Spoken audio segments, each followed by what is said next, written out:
Olá, gente. Estamos mais uma vez reunidos aqui em Brasília para prosseguirmos no estudo do livro Os Prazeres da Alma, ditado pelo Espírito Hamed, hoje conversando novamente sobre a terceira chave simbólica do amor. Vamos lá? Os livros sagrados das religiões de todos os tempos sempre ensinaram como mandamento supremo o amor. Olha que bonito, ele já interligando ali todas as religiões para falar o quê? Tá todas as religiões comentando a essência, que é o quê? O amor. O verdadeiro sentido da religiosidade é a união amorosa que interliga uns aos outros como filhos do mesmo Pai.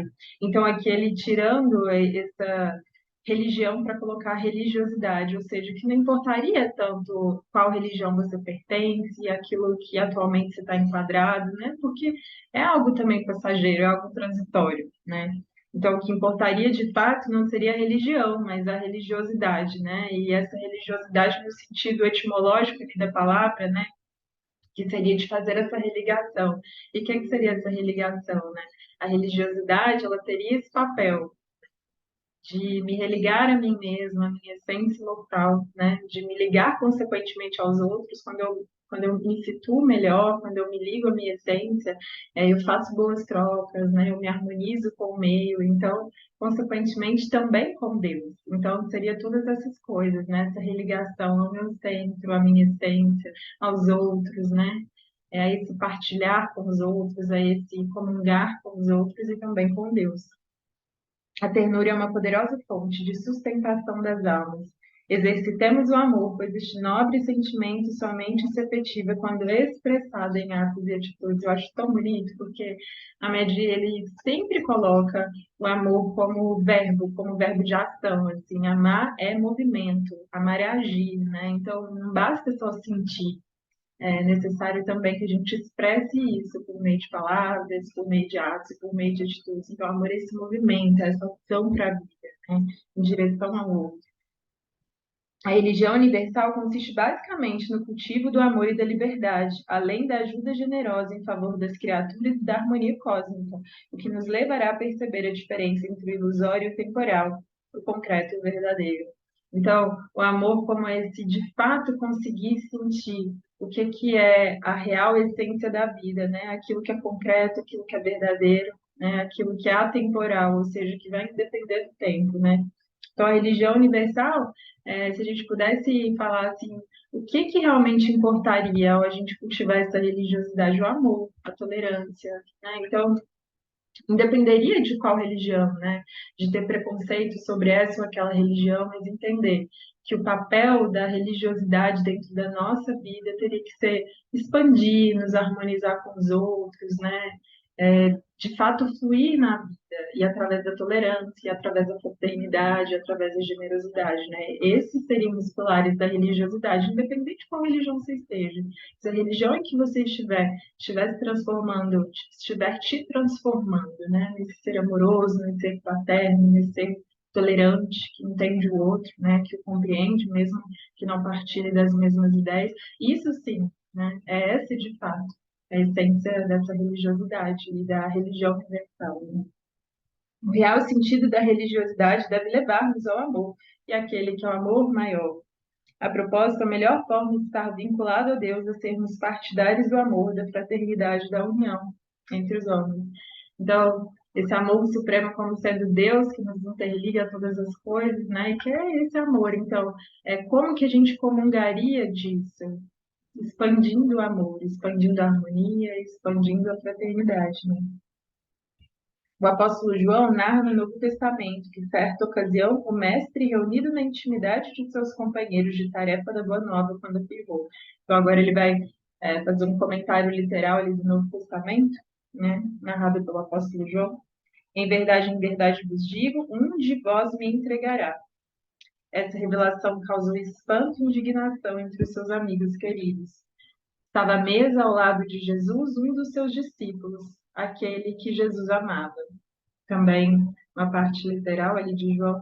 Simão Pedro faz-lhe então um sinal e diz-lhe: pergunta-lhe quem é aquele de que fala. E ele então, reclinando-se sobre o peito de Jesus, diz-lhe: quem é, Senhor? Um simples carinho, dar as mãos, um reclinar de cabeça sobre o peito tem o potencial de renovar uma criatura para a vida inteira. Um abraço cordial em uma pessoa frustrada lhe dará coragem de tentar de novo até ser bem-sucedido. Cada um de nós, com um sincero olhar amoroso, pode remover a barreira que tolhe o deslanchar da vida de alguém. Olha que bonito, né? Então ele comentou daquela passagem que Jesus se refere a Judas, mas sem falar quem é, né? Falando que alguém vai o trair logo mais, né? E que Simão Pedro ali, num gesto de afeto profundo, né, de ternura, reclina a cabeça sobre o Pai, né, sobre Jesus, e pergunta, mas quem é, Senhor, né? E você vê ali a ternura de Simão Pedro para com o mestre, né? E ele falando, gente, o quanto, né, e de ver isso na nossa vida também, né, esse aspecto do amor, né, da ternura. O quanto um simples abraço, um dia difícil que a gente está, nos renova. E é bonito quando Hamed fala ali, é capaz de renovar a vida inteira, né? Então, o poder dos abraços, né? Então, às vezes, de um olhar generoso, não precisa nem ser de um abraço mesmo, né? Um olhar generoso, um olhar não julgador, né? Quando a gente cometeu algum erro, mas aquele olhar sereno, amoroso, de quem nos entende, quem nos compreende profundamente, né? Mesmo diante ali dos nossos erros, nossa, o quanto isso renova a pessoa e renova às vezes estradas inteiras, né? Que estavam ali ou momentaneamente destruídas ou obstruídas, mas o quanto isso, o quanto afeto, o quanto a ternura, ele tem esse potencial renovador gigantesco, né? E são, às vezes, pequenos, simples gestos, às vezes uma palavra para uma pessoa que está ali no momento de desespero, às vezes partilhar de um simples silêncio, né? Ou seja, se eu não tenho nada a acrescentar àquela pessoa, se o que eu falar vai a constrangendo mais, né? Vai a prejudicar de algum modo, porque ela já está tão constrangida, já está tão ali desesperada, né? Às vezes o meu simples silêncio, às vezes a minha simples escuta, né? Como esse ato de amor generoso, né? E que às vezes a gente não tem olhos para ver, né? É, a grandiosidade por trás desses pequenos significados. Então, que a gente passe a observar isso na nossa vida, né? E é muito bonito porque, em geral, a gente ainda atrela muito o amor ao amor romântico, né? Como a gente já comentou em outras lições, mas ali com umas trocas afetivas. Mas é entender que a vida nos dá sempre oportunidades de exercitar esse amor. Tem uma palestra da Lucilene Galvão sobre carência afetiva, né? E ela comenta muito que algumas pessoas ali mais carentes mesmo, o que que elas acabam fazendo, né? Atrelando o sentido de vida delas a uma pessoa determinada, que no geral é um par afetivo, às vezes um parente mais próximo, né? Mas entenda, a gente tem um poder imenso de amor, né? Um fluxo divino muito grande no sentido de amor, não é pequeno. E às vezes, né, que é o que ela comenta, às vezes, quando a gente junta todo esse amor e só quer distribuir para aquela pessoa em específico, aquilo é como um raio laser, né? E como esse raio laser, ele acaba matando, sufocando a pessoa, que não dá conta de tudo aquilo. Porque o ideal mesmo seria que em todos os lugares que a gente estivesse, travando o contato com todas as pessoas que nos partilham ali o dia, em todas as atividades que a gente exerce, a gente estaria distribuindo esse amor ao mundo. E a gente veio para cá para isso, né? Então, tirar esse amor como sendo só, às vezes, para nossa família. Se já for para nossa família, já é ótimo, porque muitos de nós ainda nem temos essa capacidade, né? Mas para os amigos também, para as relações, mas, gente, para todo mundo, né? Quando eu entro em contato com um vendedor, com um caixa de supermercado, com alguém que me atende em alguma loja, expressar esse amor, essa ternura, porque não é só um amor carnal, não é só um amor romântico, mas é esse amor que transborda para o outro, que o faz sentir bem, harmonizado, né? Então, esse seria o nosso papel também, né? Se amorizar mais. A atitude terna do apóstolo João para com o mestre demonstra a afetividade branda e natural com que Jesus ensinava os seus discípulos, com ele partilhando gestos de ternura que fluíam espontaneamente. O Novo Testamento está repleto de narrativas simplesmente comovedoras, e aí ele vai colocar algumas expressões previstas ali no Novo Testamento, né? Ele sentia compaixão, tinha misericórdia, amor pelos amigos. Descreve as suas emoções que nasciam de modo abundante em contato com os lírios do campo, os pássaros do céu, junto ao alarido alegre das crianças. As lições evangélicas se reportam à sua capacidade amorosa de participar de reuniões festivas e de confraternização nos lares de amigos. Nas bodas de Caná, Jesus e sua mãe se associam às alegrias de um festim de casamento. Olha que interessante, né? Mostrando Jesus como essa figura extremamente amorosa. E aí ele vai comentar, né, com a natureza, com os lírios do campo, com os pássaros, né? Ou seja, espalhava de fato esse amor a tudo e a todos, né? Falando ali das crianças e comentando do primeiro milagre, né? Ali nas bodas de Caná, né?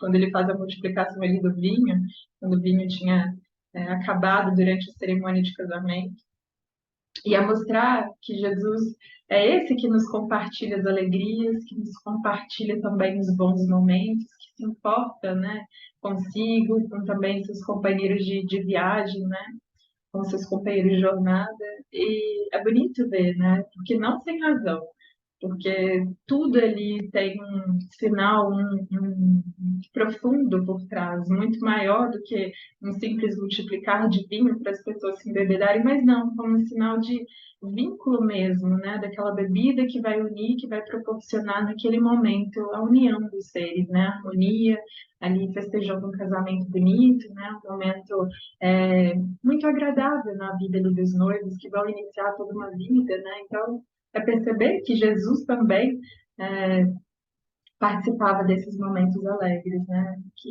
E que bonito, e que seria o nosso papel também, né?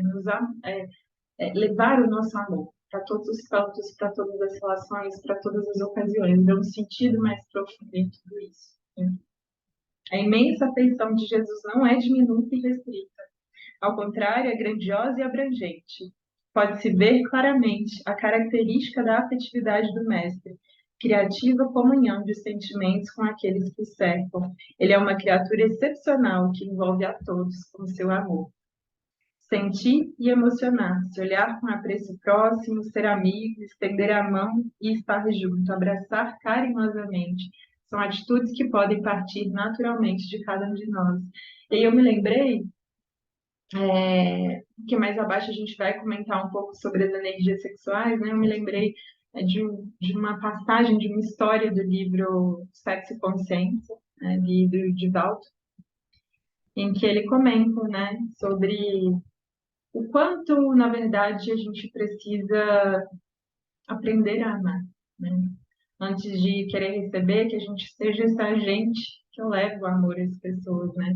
Então ele comenta que sempre ia a uma determinada conferência na Europa por vários anos seguidos para falar para psicoterapeutas, né? Então era um evento ali para os psicoterapeutas. E que uma das perguntas veio já era mulher, né? Segundo ele, lá pelos seus 30 anos, muito bonita, loira, dos olhos azuis, muito bonita, e que ela lhe faz uma pergunta em público, falando que um dos problemas dela era que ela sempre trocava de parceiro, que ela não conseguia repetir o mesmo parceiro, que tinha sido assim pela vida inteira.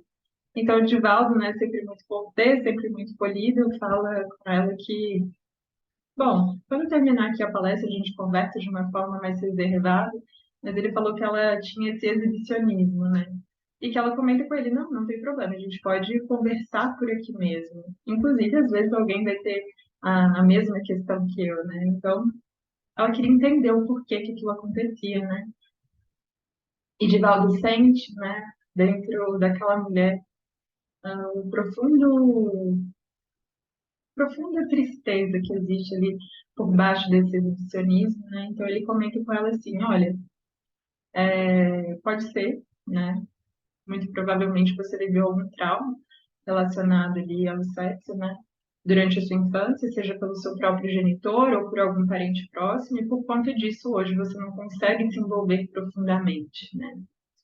E ela comenta que era verdade e pede para que ele continue, né? E ele comenta sobre isso, né? Vai comentando sobre que talvez, né, ela gostaria que as pessoas se apaixonassem por ela e para que ela tivesse, então, após ali o momento da paixão, né, que ela pudesse, então, negar o afeto depois. Então, esse era um mecanismo defensivo criado a partir do abuso, né, vivido na infância. E ela se comove um pouco, né, mas continua naquela postura rígida. E ele comenta, olha, como um tratamento, né, eu indico que você procure um psicoterapeuta para que trate, né, dessas questões, dos seus traumas, né, para que isso não seja um fator que vá destruir a sua vida, como já tem destruído, mas que você também aprenda a amar, né? Então eu vou falar aqui o trecho que eu achei muito bonito, né? A senhora deve amar. Ame sem experimentar o desejo pela pessoa elegida. E olha que interessante, né? Às vezes a gente quer viver o amor na nossa vida, mas nós somos os primeiros a não aprender a amar, né? E às vezes o nosso ali o nosso vício ele é tão grande, né, que às vezes a gente entende o amor muito por um lado instintivo, muito por um lado carnal, né, dos desejos atendidos, dos desejos sexuais atendidos, e muito por esse sentimento profundo de ternura, né?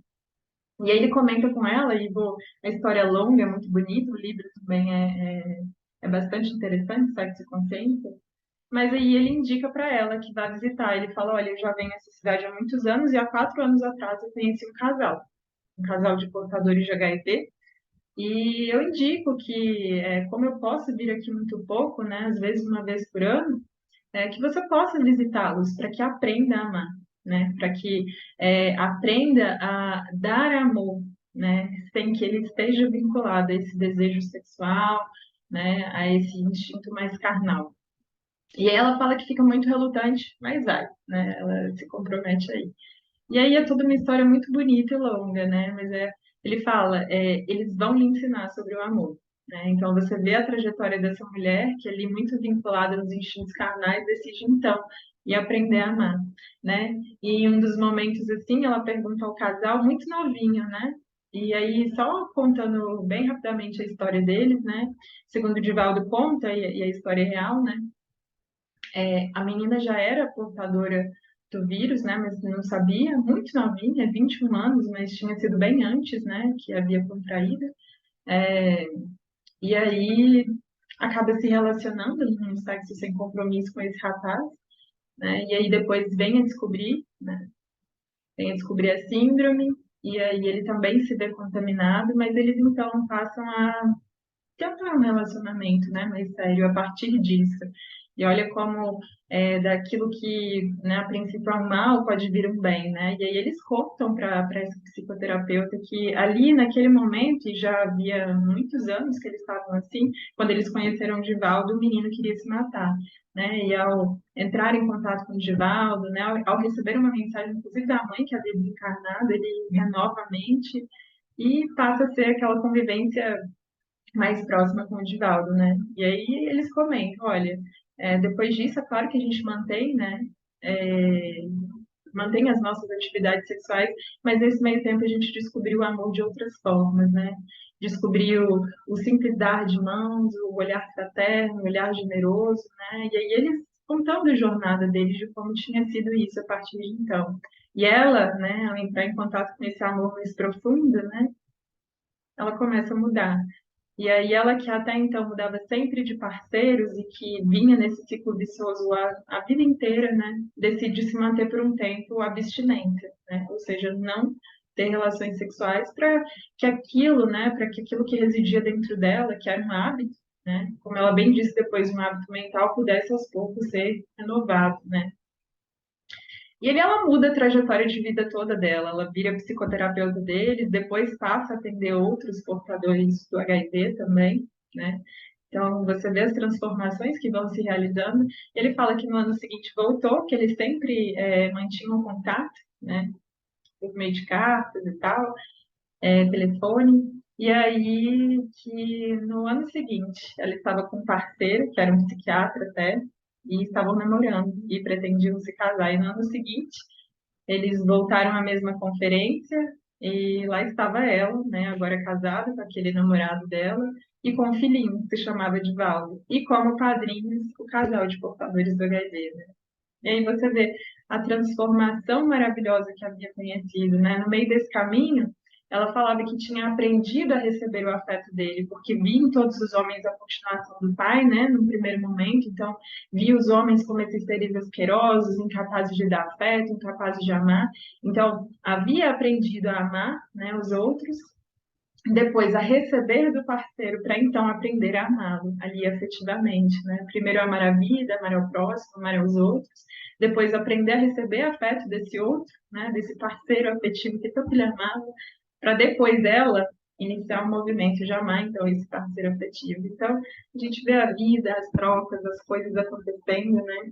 E que bonito é quando a gente se permite de fato se abrir para a vida e espalhar esse amor que já tem tão grandiosamente dentro de nós, né? Olha que bonito, né? Então vamos continuar. O medo de nos aproximarmos das pessoas está relacionado a antigas ideias preconceituosas ou a tabus sexuais que exercem sua função de forma subliminar ou inconsciente em nossas vidas. São crenças que nos induzem a crer que qualquer contato físico pressupõe envolvimento sexual. Então, que interessante, né? Às vezes, isso desses instintos primários ainda muito evidentes dentro de nós, né, faz com que estejamos em uma sociedade em que o afeto, né, em que, por exemplo, abraçar, em que demonstrar afeto ainda é visto de uma forma assim muito ligando a isso como se fosse algum interesse a mais, né? Então, se às vezes não acreditar que existem de fato relações de amizade entre homens e mulheres, ao ver nisso sempre uma malícia, né? Sempre ali uma sexualização daquele envolvimento, eles não têm, né? É muito fraterno. Então, é ele falando isso, né? Que às vezes a gente carrega muitos preconceitos inconscientes e muita malícia. Então, que às vezes a gente não se aproxima das pessoas por medo, né? Do que poderiam pensar, se achariam que tem uma outra relação ali, né? Que tem outro, que tem outra finalidade além dessa fraternidade, né? E o quanto a gente perde de vínculos, né? O quanto a gente tolhe o nosso amor, tolhe essa ternura que existe dentro de nós, né? Um bloqueio denso e inflexível tomou conta das nossas relações afetivas. Essa nossa inibição pode estar diretamente conectada a uma infância carente de amor e cheia de malícias e preconceitos. A personalidade de uma criança é profundamente influenciada pelos pais e pelos adultos com os quais conviveu no cotidiano do lar, da escola, da rua. Então, é interessante, né? A gente vem de uma cultura mesmo, né? A maioria das pessoas em que o abraçar, até falar que ama, para os pais é quase um tabu, né? Então, o nosso papel seria, de fato, externalizar mais, né? Sejam os nossos pais, sejam os nossos amigos, essa ternura, esse carinho, esse afeto, que não significa, em absoluto, né? Outras finalidades ou uma tentativa de ter ali uma relação afetiva com a pessoa, ou de sexualizar aquele vínculo, não, né? Só de demonstração de amor. Mas o quanto a gente vem de uma sociedade em que isso é visto com certo preconceito, com uma certa malícia. E como ele diz, o quanto a gente perde nas nossas relações afetivas, porque é um bloqueio da nossa energia de algum modo, né? A crença equivocada de que a sexualidade está somente ligada às atividades dos órgãos genitais ou das relações sexuais causou nas criaturas de ontem, adultos de hoje, um verdadeiro desastre de seu envolvimento social e psicossocial. Olha que interessante, né? De que a sexualidade está somente ligada às atividades dos órgãos sexuais ou das relações sexuais. Esse termo, né, sexualidade, ele é muito mais amplo do que relações sexuais. Não significa isso. Pode até ser que seja, mas sexualidade envolve muitas outras coisas, né? E é tão interessante que o Divaldo comenta isso nesse mesmo livro, né? Tem também outro livro, Amor e Sexualidade, em que ele comenta diversos temas relacionados ao amor e à sexualidade, é, e não relações sexuais, é um termo muito mais abrangente. E o Haroldo Dutra Dias também comenta isso em várias passagens, né? De que, por exemplo, as nossas energias sexuais, ali no nosso centro básico, né, genésico, ali, considerando os chakras, a gente utiliza essa energia ao demonstrar amor aos amigos, amor fraterno, gente, né? Quando a gente está dando uma palestra, a gente está usando a nossa energia sexual, né? quando a gente está fazendo arte, quando a gente está utilizando a nossa mediunidade, quando a gente está criando, né? Quando a gente está fazendo trabalhos sociais, o que a gente está fazendo? Utilizando a nossa energia sexual. Então, a gente vê isso como uma forma pejorativa, muito preconceituosa, como se fosse algo sujo, né? Para você ver, né, os diversos tabus que a gente carrega ao longo da história, ao longo das eras, aí, né? Que vem nesse inconsciente coletivo, nessa crença generalizada de que as energias sexuais são ruins. Então, que a gente vá desconstruindo também tudo isso, né? Uma coisa é relação afetiva, relação sexual, né? Relação sexualizada ali, outra coisa é a utilização dessa energia. Então, é bonito porque qual seria o nosso papel, né? É utilizar essas energias sexuais também para o sexo, por que não? Porque, né, não é algo ruim, né? A depender da forma como a gente usa, se utiliza ou não com amor. E Joana de Angelis tem um termo muito bonito que ela fala assim: o sexo sem amor é como você querer beber a água do mar, que não dessedenta, né? Ou seja, que não mata a sede, né? Seja porque eu não estou por completo ali, seja porque no momento ali da troca sexual, né, entre os parceiros, há uma troca muito intensa de energia, há também, como a gente sabe, toda uma influência exterior dos vínculos aí que a gente mantém, das ligações mentais com os seres encarnados e desencarnados também, né? Então, qual seria o nosso papel? E sublimando tudo isso, e educando toda essa nossa energia sexual, né? E é bonito porque a gente passa a entender assim, eu posso distribuir essa minha energia sexual também para as minhas trocas sexuais, por que não, né? Não é abstinência, mas educação, não é não fazer, mas como eu faço, por que eu faço, se consentimento ou não, né? Mas também para tantas outras áreas, para criar, né? Para bordar, para pintar, para viver, né? Para ter laços profundos com amigas, com amigos, né? Para exercer a mediunidade. Então, para tudo isso, a gente utiliza a energia sexual, né? Então, seria o nosso papel também distribuir ela, né, para os diversos campos da nossa vida, né? Quando nos reportamos à sexualidade, devemos dar ao termo um amplo significado que envolve a energia sexual como um todo. E ele vai comentando o que eu havia dito ali: estética, arte, cultura, sensibilidade, estímulos espirituais, né? Ou seja, até a espiritualidade a gente está usando o quê? Energia sexual, né? As alegrias vitalizadoras do afeto e outras tantas forças criativas da alma humana, né? Então, sempre quando eu me expresso com sensibilidade, com criatividade, eu estou também utilizando essas energias. E olha que interessante, né? Olha que bonito, né? Propõe o professor Rivail aos representantes do espírito da verdade. Os encontros que ocorrem algumas vezes de certas pessoas e que se atribuem ao acaso não seriam um efeito de uma espécie de relações simpáticas? É a pergunta que o Kardec fala, né? Faz. E os espíritos respondem à questão com sabedoria. Há entre os seres pensantes laços que não conheceis ainda. O magnetismo é o guia desta ciência que compreendereis melhor mais tarde. Então, em tudo que a gente faz, né, está impregnado desse nosso magnetismo, está impregnado dessas nossas energias, e a gente atrai ou repele as coisas, as pessoas e as situações a partir disso, né? Então, não existiria ali um acaso, mas um magnetismo que interliga ali todas as pessoas e coisas que nos acontecem e que a gente mais tarde vai saber em mais profundidade, porque no momento a gente ainda sabe muito pouco sobre isso, apesar de estar aí acontecendo a todo momento, né? As relações simpáticas e magnéticas, ou seja, a afinidade que há entre pessoas que se atraem naturalmente, ou similitude no sentir e no pensar que aproxima dois ou mais seres, tem sua origem na energia sexual, que na essência provém da criação divina para formar, renovar e prover todas as criaturas. Então, colocando ali isso como uma coisa divina, né? A energia sexual, né? Na essência, provém da criação para formar, renovar e prover todas as criaturas, né? Haroldo tem palestras muito bonitas sobre isso, né? Sobre energia sexual, em que ele comenta isso mesmo, né? Que a partir disso é que a gente vai atrair as pessoas, as coisas, as situações, né? Os acontecimentos da nossa vida. Sexualidade e sensualidade não são necessariamente sinônimos, embora uma não anule a outra. Ou seja, né? Dentro ali da sexualidade, como um amplo rol de coisas que existem ali dentro, tem a sensualidade, né? A sensualidade, que é mais ali para o sexo mesmo, que é mais ali para as relações sexuais, isso seria essa sensualidade.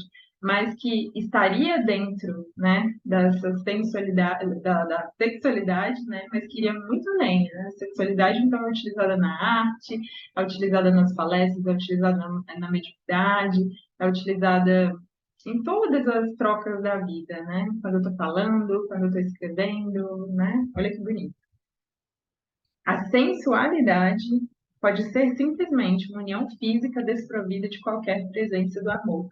Ela pode estar vinculada à necessidade instintiva do indivíduo de perpetuar a espécie, ou ser meramente um desejo pessoal de satisfazer a carência de duas pessoas. Então, ele comentando essa sensualidade como isso que é mais assim estrito, né? Mais restrito ali, de fato ao sexo, de fato às relações sexuais, e que isso pode ser utilizado para o bem ou nem tanto, né?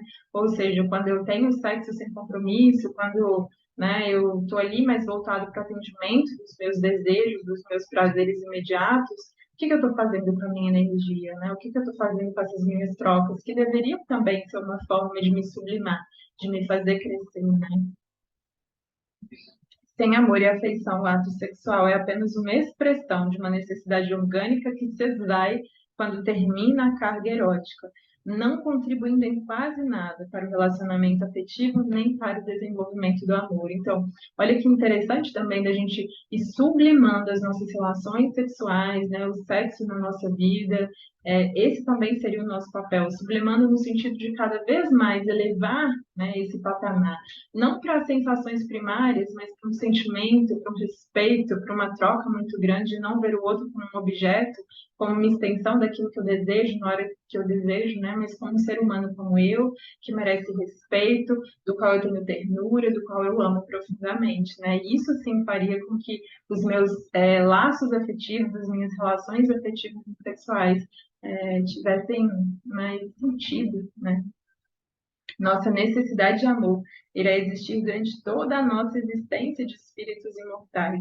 Não importa a idade, o sexo, a instrução cultural e o requinte social de um indivíduo, ele sempre precisará da ternura. Vivemos na atualidade a mais grave das privações humanas, a incapacidade de manifestar o nosso amor e carinho de modo claro e honesto, sem receio de ser mal interpretados, né? Olha que interessante. Privação das relações humanas, né? Que é essa incapacidade que a gente tem, às vezes, de demonstrar o nosso amor, o nosso afeto ao outro, com medo de ser mal compreendido, né? Com medo dele achar que a gente quer algo além, né? E o quanto a gente perde em relação, em ternura, em afeto, né? Por vivermos ainda muito mergulhados em uma sociedade em que a sensualidade, em que o sexo, em que as relações sexuais, mesmo de uma forma primária, porque elas não são ruins, né? A forma como a gente utiliza, é a mentalidade que a gente usa, é a mentalidade que a gente tem, né? Do que é o sexo, é que faz todo esse contaminar de todas as relações e que nos impede, inclusive, de ter outras relações não sexuais, né? Com amigos em geral, e de demonstrar esse afeto com medo de ser mal interpretado, né? Para você ver o nível de sociedade que a gente ainda vive, e como sociedade do qual nós estamos ali, né, também nosso papel de olhar para dentro de nós e ver como anda tudo isso, né? A incapacidade de manifestar nosso amor e carinho de modo claro e honesto, sem nenhum receio de ser mal interpretados. É complicado vivermos afastados dos outros, é tão mais fácil abraçarmos calorosamente aqueles a quem queremos mostrar o nosso afeto, quebrando a distância que nos separa dele.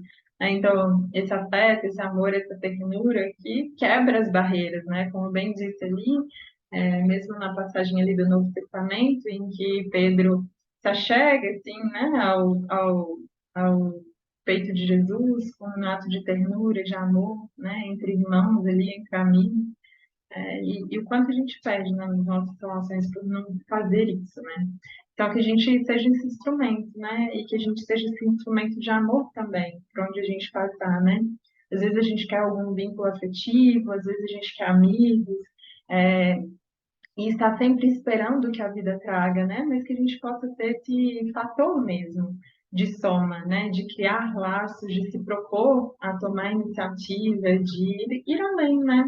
E de não ter os vínculos românticos como as únicas relações da nossa vida, né? Mas que a gente possa preencher a nossa vida de ternura, de amor no nosso trabalho, com os nossos familiares, mesmo se a nossa cultura familiar não é de abraço, não é de, né, não é de beijo, não é de falar que eu te amo, a gente pode construir isso, começar agora, dar os primeiros passos, mesmo que no início seja estranho, mesmo que no início a gente fique ali meio sem jeito, sem lugar, mas que possa ir normalizando, né? Esse amor, essa ternura, esse afeto que a gente tem em profundidade, em profusão, ou seja, em grande quantidade dentro de nós, mas que, vez ou outra, a gente tolhe, acaba tolhendo, né? Porque a vida é esse agir, esse movimento, esse fluxo. Então, que a gente possa se amorizar para a vida, para todas as nossas relações.